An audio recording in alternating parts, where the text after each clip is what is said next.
Amém, amém. Boa noite. Boa noite, graças e paz. Para quem não me conhece, eu me chamo Gabriel Braga de Carvalho, mas todo mundo me chama de Braga.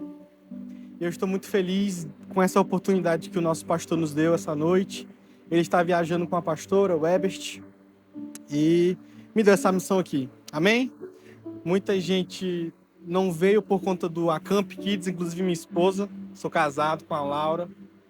Mas o reino do Senhor, ele avança, amém? Eu tenho certeza que está aqui as pessoas que o Senhor selecionou, amém? Eu gostaria de dar 2 avisos importantes antes da gente ler o texto. O primeiro é que eu gosto de pregar expositivamente, então eu gostaria que vocês abrissem a Bíblia e deixassem ela aberta até o final do culto, amém? E a segunda coisa é que eu acredito que não vai demorar.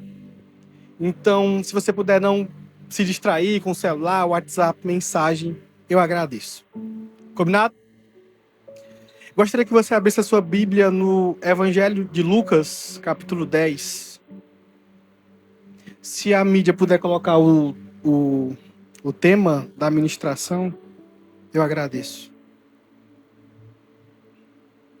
Lucas, capítulo 10, do versículo 25.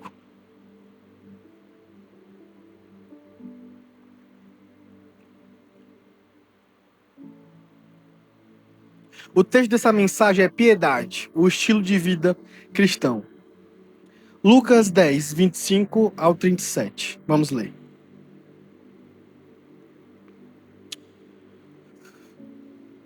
E eis que certo homem, intérprete da lei, se levantou com o objetivo de pôr Jesus à prova.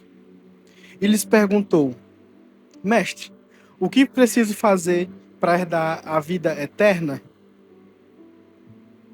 Jesus respondeu: O que diz a lei de Moisés? Como você a entende?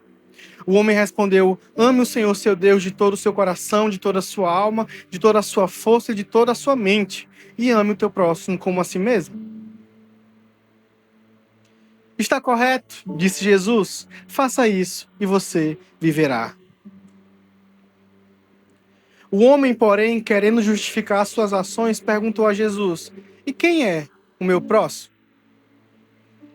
Jesus respondeu com uma história. Certo homem descia de Jerusalém a Jericó, quando foi atacado por bandidos. Eles lhe tiraram as roupas, o espancaram e o deixaram quase morto à beira da estrada. Por acaso descia por ali um sacerdote.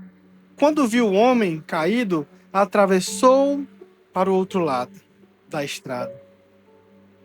Um levita fazia o mesmo caminho e viu um homem caído, mas também atravessou e passou longe. Então veio um samaritano e, ao ver o homem, teve compaixão dele.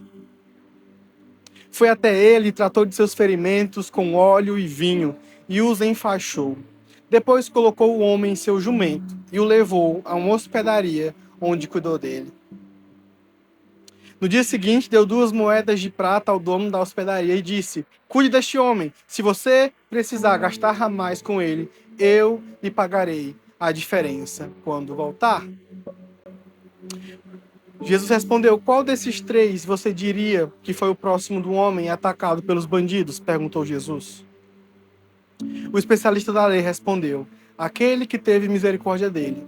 Então Jesus disse: Vá e faça o mesmo. Amém. Abaixe sua cabeça. Espírito Santo, obrigado pela sua doce palavra. Jesus, obrigado porque nós temos absolutamente tudo o que nós precisamos nela. Ela é suficiente para nos guiar em toda a verdade. E eu oro para que o Senhor revele o seu Espírito nesse lugar hoje. Oro para que a gente possa sair daqui, Jesus, transformados pela revelação da sua palavra, a termos uma vida de piedade. No nome poderoso de Jesus. Amém. Se a mídia puder colocar para os próximos textos a NVI, eu agradeço. Meus irmãos, nós acabamos de ler a parábola do bom samaritano. Quando o pastor ele me perguntou se eu poderia ministrar hoje, eu prontamente aceitei e comecei a pensar no que eu falaria. E me veio muito forte a parábola do bom samaritano.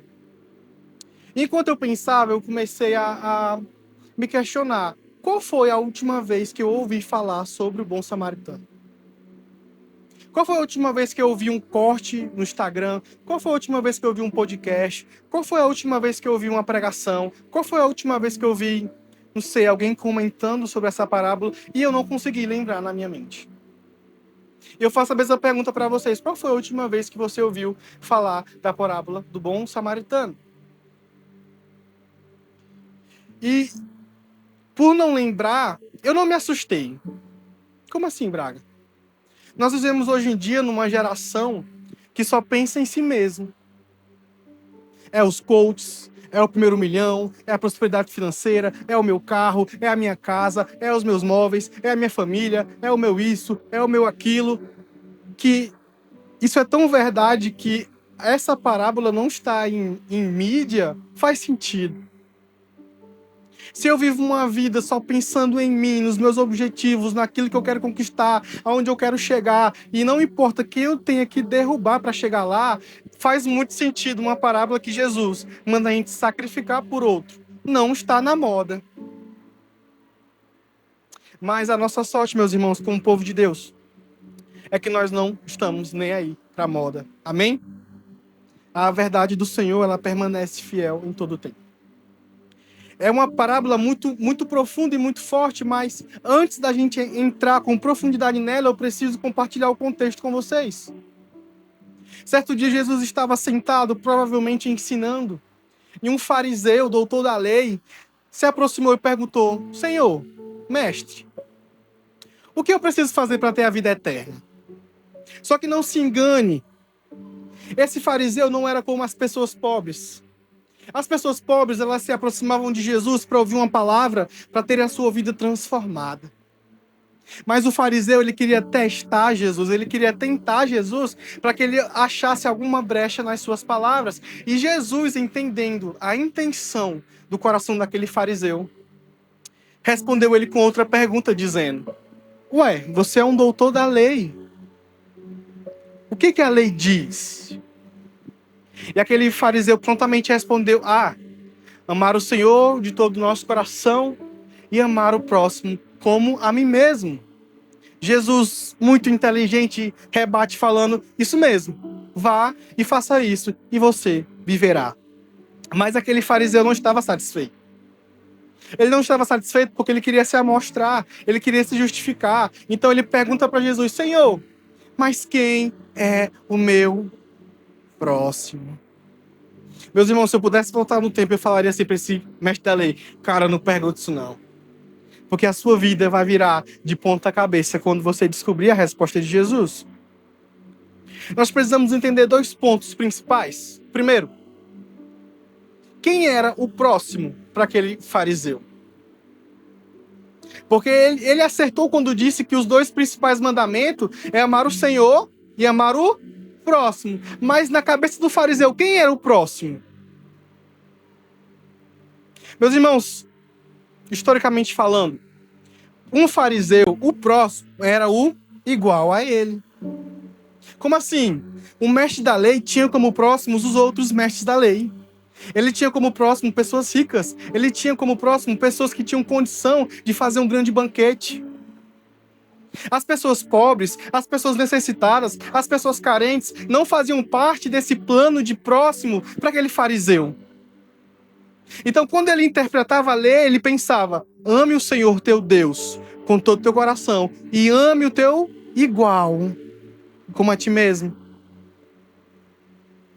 E a primeira coisa que Jesus quis rebater foi isso com essa parábola. A segunda coisa, para a gente entrar nessa parábola, é que Jesus usa a imagem de um samaritano.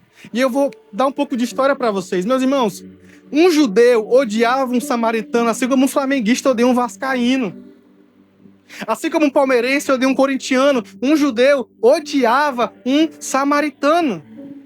Flávio José, um dos maiores historiadores que nós temos, escreveu que existiam casos, relatos de homicídio, de assassinato a outro só por causa da cidadania dele.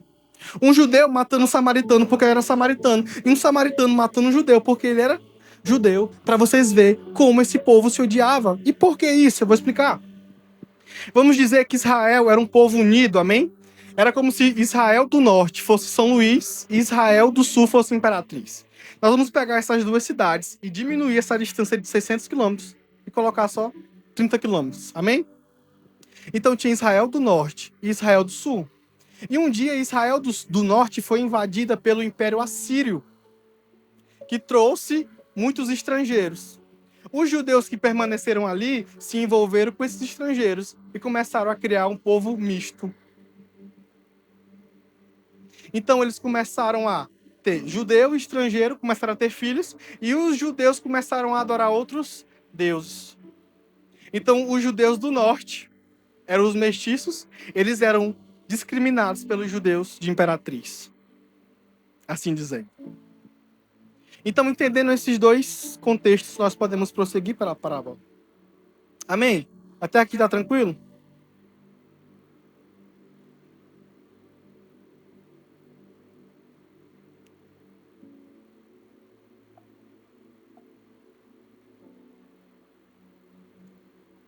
Certo.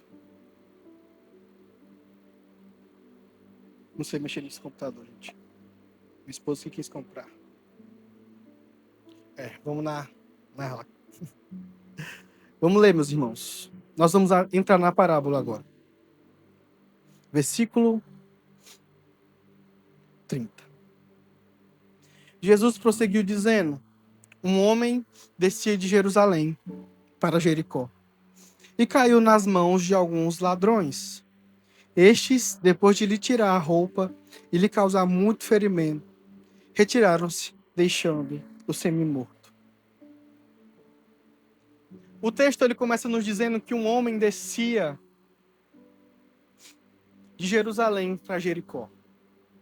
Meus irmãos, só existia um caminho de Jerusalém para Jericó, que passava pelo deserto, que tinha uma distância de 27 quilômetros. E muita gente ia porque em Jerusalém tinha muitos comércios, e elas iam cheias de grana para lá para comprar material e voltar para revender. E muitos assaltantes esperavam, porque sabia que iam passar gente ali desprotegida, mulheres com crianças, pequenos grupos e homens sozinhos, com muito dinheiro para comprar mercadoria. E esse homem foi o infeliz da vez. Ele passava e foi atingido e roubado por um grupo de assaltantes. E Jesus continua. Por casualidade, um sacerdote estava passando, descendo por aquele mesmo caminho, e vendo aquele homem, passou de largo. De igual modo, um levita descia por aquele lugar, e vendo, passou de largo. Meus irmãos, o primeiro ponto dessa mensagem se escreve, para quem quer escrever, a religiosidade que mata. Jesus está falando que um homem foi assaltado e deixado quase morto à beira do caminho. E de repente um fariseu, um sacerdote, um homem que era responsável por ministrar o culto no templo, ele passa nesse lugar. E a Bíblia diz que ele, vendo aquele homem caído, ele simplesmente se afasta e continua caminhando. E piora, porque Jesus disse que um levita passa por ali também e, vendo aquele homem, se afasta e segue seu caminho. Meus irmãos, isso é muito triste. Isso é muito triste porque nós temos homens que eram responsáveis pela manutenção da casa de Deus, homens que eram responsáveis pelo culto na casa de Deus, homens que eram responsáveis pela piedade na casa de Deus, e agora eles estão sendo hipócritas. Tem um homem caído, quase morto no chão, e eles estão simplesmente sendo omissos. Homens que eram para amar, cuidar, ensinar, estão apenas passando de largo. E eu me pergunto, quantos de nós não estamos assim nos nossos dias? Braga, mas existe uma explicação porque esse sacerdote, esse levita, eles não tocaram nesse homem? Tem. De acordo com o ritual mosaico, ninguém poderia tocar num cadáver. Porque se alguém tocasse no cadáver, ele ficaria 7 dias impuro. E teria todo um processo para ele ter para ele ser purificado. Então aqueles homens provavelmente olharam para aquele homem quase morto, sem saber se ele estava morto ou não, e pensaram: não quero ficar 7 dias impuro, eu vou seguir a minha vida. O levita fez a mesma escolha: eu não quero ficar 7 dias sem poder ministrar o culto ao Senhor, então eu vou deixar esse homem aí e que Deus mande alguém para ajudar ele, se ele não estiver morto.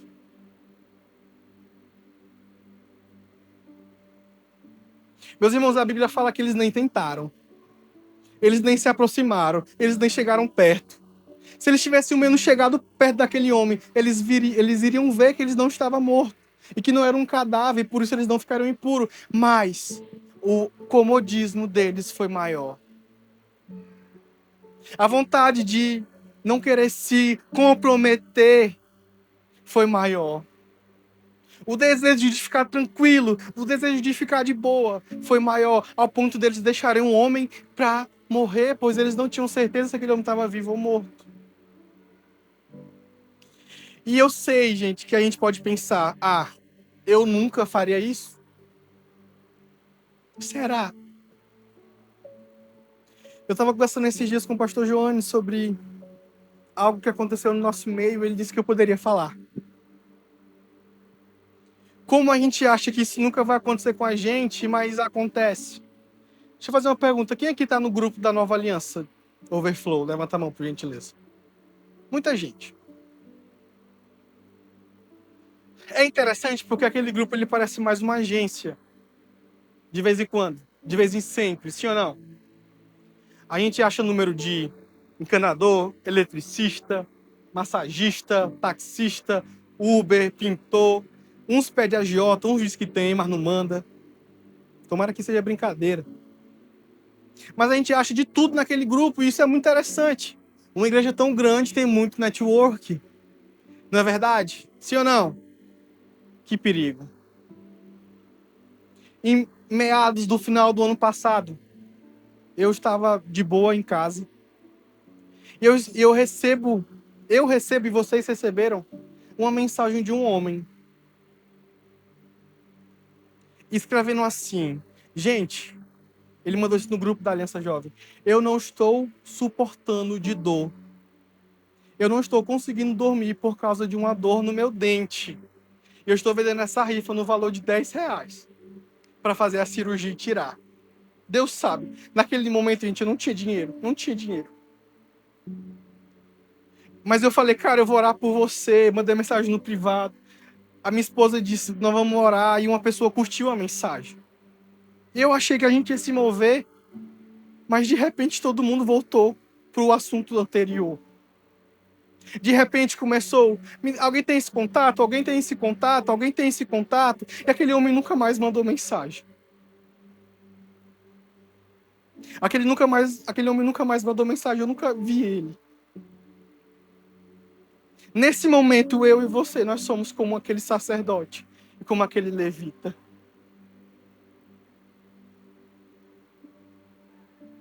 E o problema, eu não acho errado a gente compartilhar contatos. O meu problema é quando a gente deixa de ser igreja e vira uma empresa. Onde a piedade perde espaço para o network. Onde o amor perde espaço para os negócios. Onde eu passo por cima dos problemas dos outros porque eu preciso resolver um problema pessoal meu primeiro. E meus irmãos, esse nunca foi o estilo de vida que o Senhor me chamou e nem te chamou. É claro que nós não temos o poder de salvar o mundo. Nós não temos. Se a gente quisesse ajudar todo mundo, a gente não conseguiria. Por quê? Porque a gente não tem dinheiro. Mas orar a gente pode. Perguntar se está precisando de alguma coisa, a gente pode. Sim ou não? Mas a gente está tão ocupado com as nossas vidas, com os nossos negócios, com os nossos projetos, com os nossos sonhos, que a gente esquece um pouco do outro. A gente esquece que aquele fariseu acertou, que os 2 maiores mandamentos eram amar o Senhor e amar o próximo. João, na sua epístola, vai dizer que não tem como eu dizer que eu amo a Deus e eu não amo o próximo. O amor do Pai não está em mim, eu sou um mentiroso. Isso é muito triste, meus irmãos. Porque eu não precisei buscar um exemplo lá fora, eu falei da gente, de mim e de vocês. E direto, tem mensagens no grupo, pedindo alguma coisa, pedindo apoio, uma bolsa de sangue. E novamente, todas essas mensagens, elas perdem espaço pro... Alguém tem o número disso? Alguém tem o número daquilo? Alguém sabe isso aqui? Alguém sabe aquilo ali? Não me lembro qual foi a última vez que a gente pediu oração naquele grupo da igreja. Não me lembro, de verdade. Mas essa não é a vida que o Senhor quer pra gente. Amém? Amém? Qual é a vida que o Senhor quer pra gente? Vamos continuar. Se existe, meus irmãos, uma religião que mata, existe um amor que nos diferencia. Amém? Vamos continuar lendo? Versículo 33. Depois do sacerdote, depois do levita passou certo samaritano, que seguiu seu caminho. Ele passou perto do homem e, vendo-o, compadeceu-se dele. Olha só. E aproximando-se, fez curativos nos ferimentos dele, aplicando-lhes óleo e vinho. Meus irmãos, pensem comigo algo. Nós sabemos que aquela estrada ela era perigosa, sim ou não? Tão perigosa que um homem foi assaltado e estava quase morto. E muito provavelmente esse samaritano tinha dinheiro e estava nas mesmas condições. Ele estava sozinho, ele e um cavalo. E em vez dele ver um homem quase morto, ficar com medo e dizer, meu Deus, eu posso ser o próximo, e montar em cima de um cavalo e chispar, ele decidiu parar. Um samaritano. A Bíblia fala que ele parou. E naquela época não tinha Metiolate como tem hoje em dia, como tinha muito tempo atrás, na verdade, né? Refocina. Ele simplesmente usou azeite, usou vinho para limpar as feridas daquele homem, por ser antisséptico. E colocou azeite para proteger a pele.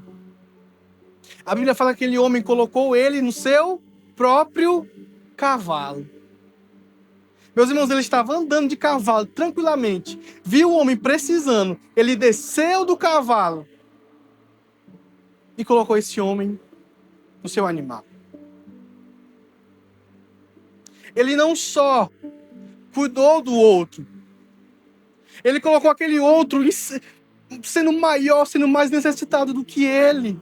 Ele colocou no seu cavalo e começou a andar de pé. Aquele caminho, meus irmãos, tinha 27 quilômetros. Imagine andar 27 quilômetros a pé. Eu corro 3, eu estou morrendo. 27 quilômetros no deserto, no sol quente. Porque ele viu o que precisava ser feito e fez. Um samaritano.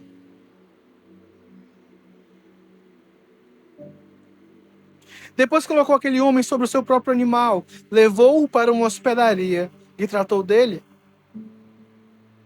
No dia seguinte, separou 2 denários e os entregou ao hospedeiro, dizendo, cuide deste homem. E se você gastar algo a mais, farei o reembolso quando eu voltar. Então aquele homem, meus irmãos, ele se compadeceu daquele cara jogado no meio da estrada para morrer. Primeiro fez os primeiros socorros, colocou no seu animal, chegou no seu destino, procurou um hotel e começou a cuidar dele ali. Deu um dinheiro para o dono do estabelecimento e disse, olha, eu tenho que fazer as minhas coisas, mas eu estou deixando esse dinheiro como garantia para que se ele precisar de mais alguma coisa, você pague.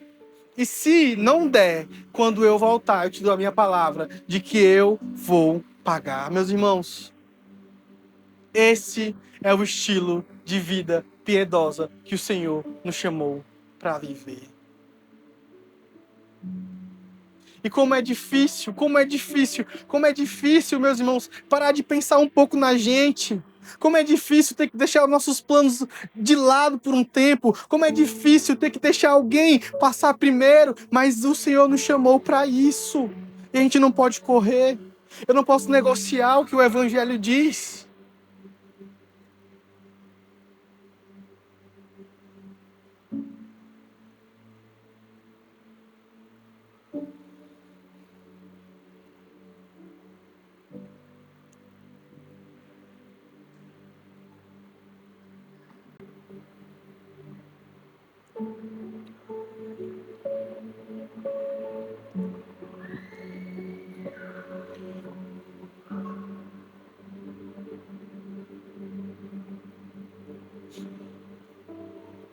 Um ponto interessante, voltando, é que nós temos duas nacionalidades aqui. O judeu e um samaritano. O Senhor não disse qual era a nacionalidade daquele homem que estava caído. Por quê? Porque não importa. Para aquele mestre da lei, o igual, o próximo dele, eram os outros. Mas para esse samaritano, o próximo dele era quem estivesse precisando no momento. Essa pessoa está precisando de ajuda, mas ela não é crente não, eu não vou ajudar ela não. Essa pessoa está precisando de ajuda, mas não bati muito com ela, eu não vou com ela não. O quê? Eu nem gosto dela. Porque, meus irmãos, isso é normal, tem gente que a gente não gosta, eu não gosto do... Tô brincando. Tem gente que a gente não gosta. O chamado do Senhor não é para amar no sentido de, eu vou morrer de amores por você. Não. É um amor que sacrifica. Olha, eu não gosto de você. Não precisa nem dizer isso, né? Eu não gosto de você não, mas vou te ajudar. Mas fale, cara, eu posso te ajudar. E quem sabe aquele ódio não acaba. O Senhor nos chamou para fazer o bem, sem olhar a quem. Amém? Esse é o estilo de vida de um verdadeiro cristão. Esse é o estilo de vida de uma pessoa que quer amar o Senhor. O espírito desse século, meus irmãos, é o nosso próprio ventre. É a nossa própria vontade. Eu tenho muita preocupação com pessoas que dizem que elas vão conseguir aquilo que elas querem. Não importa quantas pessoas elas vão ter que passar por cima. Meu Deus. Meus irmãos, e o meu desejo é que a gente seja próspero, sim. Amém? Ser próspero, ter uma boa casa, ter uma boa vida, ter um carro, ter uma família. Esse é o meu desejo. Quem não quer? A pessoa que fala que é cristão e quer viver na desgraça, pelo amor de Deus. Também isso não é verdade. A questão é, Senhor, quando eu tiver, me ajude a continuar sendo o bom samaritano na vida de outras pessoas. Senhor, quando eu tiver, me ajude a fazer o bem. Esses dias eu estava no Instagram, eu nem gosto de contar, mas... E apareceu para mim uma criança com câncer, chamada Sofia. Eu não sei se eu me compadeci por ela estar com câncer, mas para quem conhece eu e minha esposa, a gente não é pai ainda, mas desde os meus 13 anos eu disse que o nome da minha filha seria Sofia. Antes de namorar com ela, eu falei, tu aceita esse nome? Ela disse, aceito, pois então nós vamos namorar. Por causa de malhação. Enfim, não conte isso pra ela. Mas eu gosto muito desse nome. Eu tava no meu Instagram e eu vi uma criança passando necessidade porque ela descobriu um câncer e o remédio dela custava, meus irmãos, 3 milhões de reais. Pra tentar salvar ela. A primeira coisa que eu pensei foi, meu Deus, como é que um remédio pode custar 3 milhões de reais? Foi a primeira coisa que eu pensei, meu Deus do céu. Tem uma doença que a gente pode nem pegar. Não pode pegar doença nenhuma. E eu falei, cara, Eu tenho R$ 10, eu vou ajudar essa criança aqui. Mandei pra minha esposa, disse que eu chorei. Amor, eu vou ajudar essa criança aqui. Com R$ 10. Meus irmãos, eu entrei no site, o valor mínimo era 30. Pra ajudar e eu tirar um pouco, né? Mas eu fui lá, amor, eu vou dar R$ 30. E dei. Fui procurar informações esse dia e eu não lembrei do Instagram, não consegui. Mas eu verifiquei, gente, se não era golpe, tá? Tudo certinho, eu fui no Instagram, eu vi. Mas, cara, R$ 30 é um lanche nosso, né? R$ 30 R$ 30, o Hilde, esse dia foi no Burger King. Meu irmão, R$ 30, tu não compra nem a batata frita lá. O pastor João sempre fala que nós somos uma geração que gasta mais dinheiro com Coca-Cola zero, que hoje em dia a moda é Coca-Cola zero, do que com missões, do que com ações sociais, do que com ajuda aos próximos. E isso deveria nos preocupar um pouco, não? Ou nos preocupar muito? É uma parábola que a gente precisa repensar um pouco dos nossos atos. Porque, meus irmãos, Jesus está voltando, amém? E a salvação nunca será por obras, nunca será por meritocracia, mas Ele um dia virá e nos perguntará sobre as nossas obras. Eu tenho medo desse dia. Eu sei, mas dá tempo de melhorar, amém? Dá tempo de começar a pensar mais no próximo. Dá tempo de parar de pensar um pouco em si mesmo. Timothy Keller, ele tem uma frase muito interessante. Humildade não é pensar mais de si e nem menos de si. Humildade é pensar menos em si. Não é nem eu pensar demais sobre mim, nem eu pensar menos sobre mim, porque isso é inferioridade. Humildade é eu pensar menos em mim. Eu vou dar um teste para vocês essa noite. Eu espero que todo mundo aqui tenha um momento de oração. Anote quantas vezes você vai dizer a palavra eu na sua oração. Senhor, eu quero isso. Senhor, eu quero aquilo. Senhor, me ajuda nisso. Senhor, eu oro, eu. Senhor, me dá isso. Senhor, eu quero isso. Senhor, me ajuda nisso. Isso não é errado. Amém? Quem mais precisa de oração na minha vida que eu conheço sou eu. Para ser mais parecido com Jesus. Mas é muito preocupante se o meu canal de falar com o Senhor fala somente sobre uma pessoa. Sobre mim. Você já orou pelo seu pai hoje? Você já orou pela sua mãe? Você já orou pela sua esposa, pelo seu esposo, pelos seus colegas, pelos seus liderados, pelos seus irmãos de célula, pelos seus pastores? Ou é só, Senhor me ajuda naquilo, Senhor me faz ser essa pessoa, Senhor me faz passar por cima daquela outra pessoa? Rapaz. Que perigo, não é, meus irmãos? Então nós temos 2 pontos. Primeiro, a religiosidade que mata, como aquele sacerdote e aquele levita. Homens que se preocuparam mais com uma liturgia do que com salvar uma vida. Homens que se preocuparam mais com a sua, como é que se fala? Quando a pessoa se importa muito com ela. Sua reputação, do que com salvar uma vida de uma pessoa que estava necessitando. Nós temos um samaritano, uma pessoa que era odiada, um vascaíno, que ajudou alguém que estava necessitado e precisando de ajuda. Meus irmãos, e Charles Spurgeon, ele diz que aonde você olhar nas Escrituras, você verá Cristo. Essa passagem não fala especificamente sobre Cristo. Amém? Não fala sobre Cristo. É Cristo falando sobre piedade, sobre amor. Mas, meus irmãos, não tem como não associar quem foi o bom samaritano nas nossas vidas.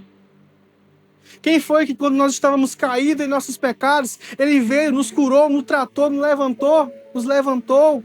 E hoje nós estamos aqui.